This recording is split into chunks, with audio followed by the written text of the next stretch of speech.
साह्रो उडाएको के छ उडाको रुवालाई चाहिँ चिन्छ साउनी उडाउनु नि हौ केसार यो। हाम्रो अर्ग्यानिक खेती तपाईहरुको साथमा भएको को नाम के हो अरे जौ क्या जौ जौ जाउ अर्ग्यानिक देखाउनुस् न जाउ के रहेछ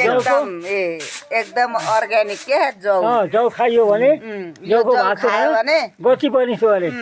गति पनि परिने अँ। पेट पनि सफा हुने सफा खाना हुने। पनि मिठो मिठो अरे मिठो छ साह्रै मिठो हुन्छ अरे मिठो छ अनि यस्तो राम्रो खान्छौँ हामी अनि जौ गहुँ जौ गहुँको रोटी कति खान्थ्यौँ रोटी कति मिठो हुन्छ हेर्नु है साथी हाम्रो अर्ग्यानिक जौको चामल बनाइँदैछ त बनाइन्छ ए तपाईहरुलाई जाउको बारेमा यति आउँछ जौको बारेमा त हामीलाई सबै इतिहास नै पल्टाइदिन्छ इतिहास नै पल्टाउनुहुन्छ पल्टाइदिन्छौँ ए ल त्यसै भए अब जाउको लागि चाहिँ राम्रो विज्ञापन गरिदिनु पर्यो होइन खाइसके अब यो जौ गहुँको भात